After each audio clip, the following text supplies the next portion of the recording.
জয় মা, জয় ঠাকুর, জয় স্বামীজি, জয় গুরুদেব। উদ্বোধন কার্যালয় থেকে প্রকাশিত স্বামী পরমানন্দ প্রতিদিনের চিন্তা ও প্রার্থনা এই বইটি থেকে বছরের প্রতিটি দিনই পাঠ করার চেষ্টা করব। আশা করি আপনাদের সকলের ভালো লাগবে। দিব্যত্রয়ীর কৃপা শান্তি, কৃপা পরশ, প্রেমাস্পর্শ তাদের ভাব আমাদের সকলের মধ্যে ছড়িয়ে পড়ুক, এই প্রার্থনা নিয়ে আমরা শুরু করছি আজ থেকে প্রতিদিনের চিন্তা ও প্রার্থনা স্বামী পরমানন্দ এই বইটির জানুয়ারি মাসের 1 জানুয়ারি থেকে পাঠ শুরু হচ্ছে। সকলকে সাথে থাকার জন্য অনেক অনেক ধন্যবাদ। যদি আপনাদের এই পাঠ ভালো লাগে অবশ্যই আমাদের চ্যানেলটিকে সাবস্ক্রাইব করবেন এবং অন্যান্য সকলের সঙ্গে শেয়ার করবেন। অনেক অনেক অনেক ধন্যবাদ। সকলে ভালো থাকুন, সুস্থ থাকুন। জয় ঠাকুর। ঠাকুর, মা এবং স্বামীজির কৃপায় ফেব্রুয়ারি মাসের পাঠ খুব সুন্দরভাবে সম্পন্ন হয়েছে। হ্যারো জীবনের এই সুমিষ্ট স্তবক উদ্ঘাটিত করিতেছে সে সৌন্দর্য। সৃজিত হয় না যাহা মৃত্যু ধর্মা হস্তের ছোঁয়ায়। দেখিতে পাই না যারে আমাদের এই আঁখি দুটি।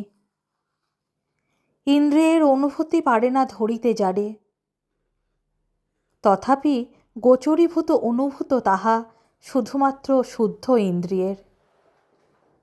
হে পুত পরমা শুদ্ধি, স্বর্গের আলোক, পূর্ণ কর জীবন আমার স্বর্গীয় সে দীপ্তিতে তোমার। এই দেহ মোর, সকল ইন্দ্রিয় আর যাহা কিছু নিরর্থক জীবনে আমার রূপান্তর ঘটাও সবার। লহ মোরে একান্ত আপন করে তব। মার্চ মাস।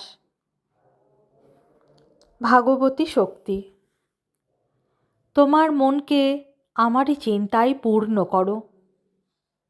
তুমি আমারই ভক্ত হও, উপাসনা করো আমাকেই, আর প্রণত হও আমারই কাছে। এইভাবে তোমার হৃদয় আমাতে দৃঢ় নিবদ্ধ হলে আর আমাকে তোমার পরমাগতি ভাবনা করলে তুমি আমারই কাছে আসবে। ভগবদ্গীতা। 20 মার্চ দিনের প্রধান চিন্তা। আমাদের শিখিতে হইবে কিভাবে অন্তরের প্রজ্বলিত পূর্ণ জীবনদীপ সঙ্গে লইয়া পথে চলিব। মুখস্থ করা যায়। যে অগ্নিশিখা জ্বলিছে হৃদয়ে মোর, জ্বালাইলে তুমি নিজ হস্তে। তোমারই সেবক প্রভু রহিল প্রহরী। তুমি শুধু দিতে পারো শক্তি তাহারে, হয় যেন সে নিদ্রাজয়ী। তার 2 চক্ষু যেন রহে গো সজাগ, ঘোর অন্ধকার রাত্রির প্রহরে। করে যাহা বারবার আমাদের অন্তর্দৃষ্টি নাশ। উপদেশ। যখন আমরা নীরব, তখনই আমরা এই বিশ্বের মহান সত্তার আবির্ভাব অনুভব করিতে পারি।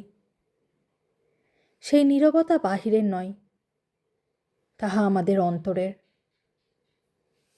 যতক্ষণ আমাদের ভিতরে কোলাহল ও অস্থিরতার ঢেউ খেলিবে, ততক্ষণ আমরা বাহ্যিক জীবনে সাধুতা প্রকাশ করিতে পারিব না, অথবা ততক্ষণ আমরা অন্তরের গভীরতম প্রদেশেও প্রবেশ করিতে পারিব না।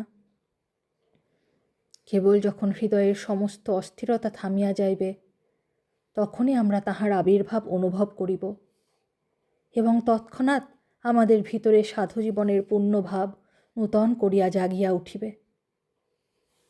প্রার্থনা। হে জ্যোতির্ময়, তোমার জ্যোতি আমার হৃদয় মনে বিকীর্ণ করো। তোমার দিব্য আলোকে আমার সত্তাকে পরিপূর্ণ করো, যেন আমার সকল চিন্তা ও কর্ম উজ্জ্বল হয়। সেই আলো যেন অপরের জীবনেও আনন্দ আনয়ন করে। তোমার রক্ষণশীল প্রেম ও চিরন্তন শান্তি যেন আমায় ঘিরিয়া থাকে। ওম শ্রীরামকৃষ্ণার্পণমস্তু।